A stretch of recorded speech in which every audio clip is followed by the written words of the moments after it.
આગળના 10 શ્લોકનો પાઠ કરશું આપણે.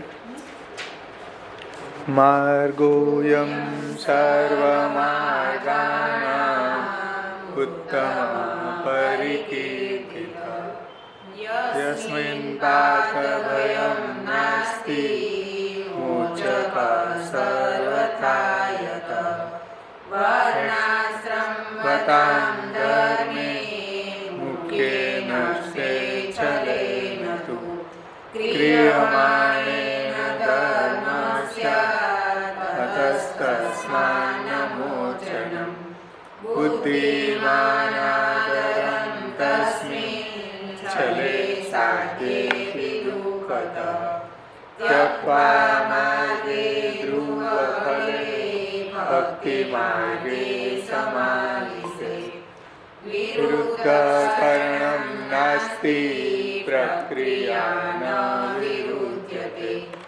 કલ્પિતેવ વાદસ્યાत् અવોચામ પ્રમાણતાં સર્વથા ચેત હરિકૃપા ન ભવિષ્યતિ યસ્ય હિ તસ્ય સર્વં અસત્યં સ્યાत् માર્ગેऽસ્મિन् સુતરામપि કૃપાયુક્તસ્ય તુ યથા સિદ્ધ્યેત કારણમુચ્યતે સેવા પરમ વીક્ષ્ય દંભાદિરહિतं નરં શ્રી ભાગવતમદ્વયં ભજેત જિજ્ઞાસુરાદરઃ તદ્ભાવે સ્વયં વાપી મૂર્તિં કૃત્વા હરે ક્વચિत् પરિચર્યા સદા કુર્યાત્ તદ્રૂપં તત્ર ચ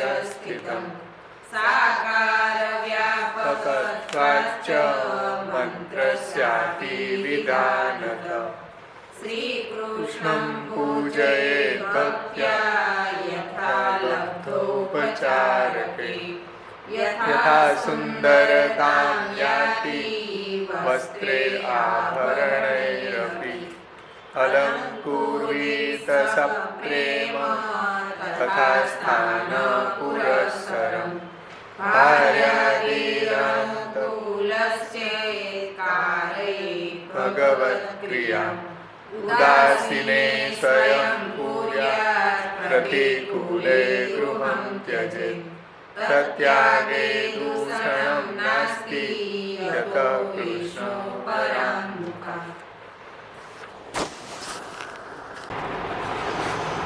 ગયા વખતે આપણે 222મી કારિકાનું પ્રકાશ અને આવરણભંગ સાથે અવગાહન કર્યું. માર્ગોયમ સર્વમાર્ગાણામ ઉત્તમઃ પરિકીર્તિતઃ યસ્માન પાતભયં નાસ્તિ મોચકઃ સર્વથા યતઃ. બધા માર્ગોમાં આ ભક્તિ માર્ગ છે ઉત્તમ કહેવાયેલો છે, કારણ કે એમાં જીવના પડવાનો કોઈ ભય નથી. આ માર્ગ છે એ સર્વથા મોક્ષ આપનારો છે, એટલે ભગવત પ્રાપ્તિ કરાવનારો છે. એમાં આપણે પ્રમાણ, પ્રમેય, સાધન અને ફલની વ્યવસ્થા સમજ્યા. ત્યાર પછી પ્રમાણ ભગવદ્ વાક્ય છે, અને ભગવદ્ વાક્યોને જે કોઈ વિશ્વાસ રાખી અને આ માર્ગ ઉપર આગળ વધે છે એ ચોક્કસ કૃતાર્થ થાય છે. અને પ્રમેય પરિજ્ઞાનં ચ ફલાનુભવ રૂપમ સાધનમ ચ ફલાદપી અધિકમ. એટલે પ્રમેયનું જે પરિજ્ઞાન થવું એ જ ફલાનુભવ રૂપ છે. પ્રમેયનું પરિજ્ઞાન થવું મતલબ કે ભગવાનના સ્વરૂપનું જ્ઞાન ભગવત સેવા અને ભગવત કથાથી. એટલે સેવામાં જે એન્જોયમેન્ટ આવે એ જ ફલાનુભવ છે. એટલે કોઈ ટાર્ગેટ એચીવ નથી કરવાનો. જેમ આપણે કોઈ હિલ સ્ટેશન ઉપર જાય તો ત્યાં ક્યાંય પહોંચવાનું નથી, ત્યાં વિહાર કરવાનો જ આનંદ છે. એટલે કોઈ ટાર્ગેટ નથી ત્યાં આપણો કે હાલો આ ટાર્ગેટ ઉપર આપણે પહોંચી જાય, ત્યાં ફરવાનો જ આનંદ છે. એવી રીતના ભગવદ્ ભજનની અંદર પણ કોઈ ટાર્ગેટ એચીવ નથી કરવાનો, પણ ભગવાનનું ભજન કરવું એ જ ફલાનુભવ રૂપ છે. તો પ્રમેય પરિજ્ઞાન ચ ફલાનુભવ રૂપમ, એ શ્રી મહાપ્રભુજીએ બહુ અદ્ભુત વિલક્ષણ વાત આપણને સમજાવી છે કે બીજા બધા માર્ગો કરતાં આ વિલક્ષણતા છે. કારણ કે જ્ઞાન કર્માદિ સાધ્યેભ્યોપી અધિકમ, જ્ઞાન કર્માદિ જે માર્ગથી જે ફલ સિદ્ધ થાય છે એના કરતાં પણ ભક્તિ માર્ગ છે એ શ્રેષ્ઠ છે. એની સાધન અવસ્થા પણ બીજા માર્ગોના ફલ કરતાં શ્રેષ્ઠ છે. જેમ શ્રી મહાપ્રભુજી શાસ્ત્રાર્થ પ્રકરણમાં આ વાત સમજાવી છે કે બ્રહ્માનંદે પ્રવિષ્ટાનામ આત્મનૈવ સુખપ્રમા સંઘાતસ્ય વિલીનત્વાદ ભક્તાનાંતુ વિશેષતઃ સર્વેન્દ્રિય તથા ચાંતઃકરણે આત્માનામપિ બ્રહ્મભાવાતુ ભક્તાનામ ગૃહેવ વિશિષ્યતે. જ્ઞાનીઓ જે છે એને અક્ષર બ્રહ્મમાં લય થઈ જાય એને કારણે એને આત્માથી સુખ મળે, પણ ભક્તો જે છે એના કરતાં પણ વિશેષતા છે કે સર્વેન્દ્રિયો, આત્મા અને અંતઃકરણ બધી રીતે ઠાકોરજીને એન્જોય કરી શકે, ઠાકોરજીનો આનંદ લઈ શકે છે. એટલા માટે જ્ઞાન માર્ગના ફલ કરતાં પણ ભક્તિ માર્ગની જે સાધન અવસ્થા છે એ શ્રેષ્ઠ છે. સર્વેન્દ્રિય તથા ચાંતઃકરણે આત્માનામપિ બ્રહ્મભાવાતુ ભક્તાનામ ગૃહેવ વિશિષ્યતે. બ્રહ્મભાવ કરતાં પણ ભક્તોનો ગૃહસ્થાશ્રમમાં રહીને ભગવત સેવા કરવી એ સર્વથી શ્રેષ્ઠ છે. એટલે શ્રી મહાપ્રભુજી અહીંયા કહી રહ્યા છે કે ફલમ ચ જ્ઞાન કર્માદિ સાધ્યેભ્યોપી અધિકમ. ફલ કેવું છે? જ્ઞાન કર્મ વગેરેથી જે સાધ્ય ફલ છે એના કરતાં પણ ભક્તિ માર્ગનું ફલ છે એ શ્રેષ્ઠ છે. એટલે ઠાકોરજી પધરાવી લેવા એ બહુ ઉત્તમ વાત છે, પણ ઠાકોરજીને એન્જોય કરવા, એની ફલાનુભવતા થવી એ શ્રેષ્ઠ છે. ઠાકોરજી તો બધાય પધરાવી લે, પણ એને માણી બધાય ન શકે. સમજાણું ને? માણી જ શકે જે પ્રમેય પરિજ્ઞાન ચ ફલાનુભવ રૂપમ. બધા એને ફલાનુભવની અનુભૂતિ ન થતી હોય. ફલાનુભવની અનુભૂતિ થતી હોય તો કોઈ એના ઠાકોરજીને છોડીને હવેલીમાં ભટકે નહીં. ફલાનુભવ નથી થતો ઘરમાં, એટલે બધી જગ્યાએ દોડાદોડી ચાલી રહી છે. એટલે શ્રી મહાપ્રભુજી કહે છે કે ભાઈ પ્રમેયનું પરિજ્ઞાન થવું એ જ ફલાનુભવનો પ્રકાર છે, અને એ આપણને ભગવત સેવાથી અને ભગવત કથાથી પ્રમેયનું પરિજ્ઞાન થાય છે. એટલે આપણે ત્યાં કોઈ સાધન અને ફલ છે એ અલગ નથી, સાધન અને ફલ છે એક જ છે. એટલે શ્રી મહાપ્રભુજીએ કહ્યું કે સાધનંચ ફલાદપી અધિકમ. સાધન છે ભગવત સેવા છે એ તો ફલ કરતાં પણ શ્રેષ્ઠ છે. એમાં આપણે ગયા વખતે બુલા મિશ્રનો પ્રસંગ જોયો હતો કે એને ફલ તો મળી ગયું, છતાં એ ભક્તિ કરવા માગે છે કે ભાઈ ફલ પ્રાપ્ત થઈ જવા છતાં પણ ફલને માણવું કેમ એ ભગવાન, એ ઠાકોરજી એમ કીધું કે એ હું ન શીખવાડું, એ શ્રી મહાપ્રભુજી શીખવાડે. મને માણવો કેમ? તો જાઓ શ્રી મહાપ્રભુજી પાસે જાઓ. તો શ્રી મહાપ્રભુજીએ કૃષ્ણને કેમ માણવા એ શીખવ્યું છે. સમજાણું ને? આચાર્ય ચૈત્ય વપુસા સ્વગતિમ વ્યનક્તિ. આચાર્ય ચૈત્ય વપુથી મારા તરફ આવવાની ગતિ હું જ બતાવું છું. એટલે ભગવાને જે ઓથોરિટી આપી છે આચાર્યજીને, એ ઓથોરિટીને ભગવાન પણ પાછી ફોલો કરે છે કે હું તને મને કેમ માણવો એ હું ન શીખું, એ શ્રી મહાપ્રભુજી પાસે જાઓ.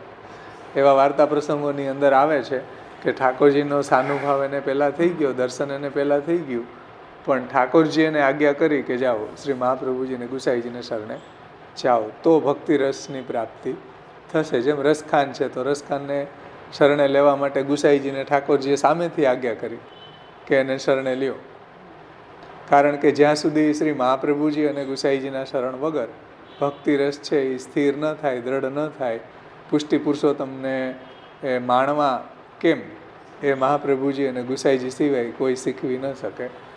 એટલા માટે શ્રી મહાપ્રભુજીએ આ વાત અહીંયા સમજાવી છે કે પ્રમેય પરિજ્ઞાનંચ ફલાનુભવ રૂપમ સાધનંચ ફલાદપી અધિકમ ફલંચ જ્ઞાન કર્માદિ સાધ્યભ્યોપી અધિકંતુ ઇતિ અતએવ અસ્મિન માર્ગે પાતભયમ નાસ્તિ પ્રમાણ પ્રવૃત્તિમ આરભ્ય ભગવતો રક્ષત્વાત. એટલે જ્યાંથી ભક્ત છે એ આ માર્ગમાં પ્રવૃત્ત થાય છે ત્યાંથી ભગવાન એનું રક્ષણ કરે છે. એટલે આ માર્ગની અંદર કોઈ પડવાનો ભય નથી.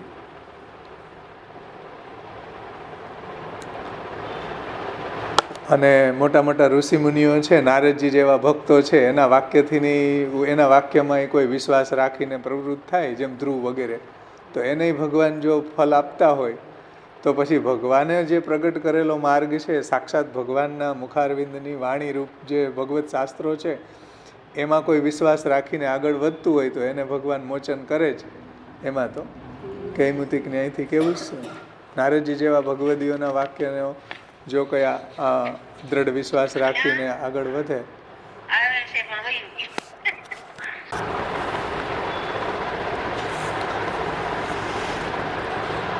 એટલે શ્રી મહાપ્રભુજીએ કહ્યું કે તત્ર હેતુ મોચક સર્વથા યત સહી સર્વાનેવ યેન કેન ચિદુક્ત પ્રકારેણાપી પ્રવર્તમાનાન મોચયતિ મોચક સ્વભાવત્વાત તત્ર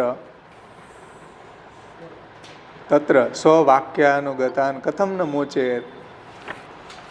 એટલે મોટા જે ભક્તો છે, નારદજી જેવા ભક્તો છે કે ઋષિ મુનિઓ છે, એવાના એ ભક્તોના વાક્યોનો ઉપર પણ કોઈ વિશ્વાસ રાખીને જો આગળ વધતું હોય તો એનું ભગવાન મોચન કરતા હોય તો પછી શ્રી ભગવાનના મુખારવિંદની જે વાણી છે, શ્રીમદ ભગવદ્ ગીતા, શ્રીમદ ભાગવત, એની ઉપર કોઈ દ્રઢ વિશ્વાસ રાખીને ભક્તિ માર્ગ ઉપર આગળ વધતો હોય તો એનું પ્રભુ મોચન કરે જ, એમાં કોઈ નો ડાઉટ. એટલે ભગવત શાસ્ત્રોની કેટલી મહત્તા છે એ પણ શ્રી મહાપ્રભુજીએ આપણને અહીંયા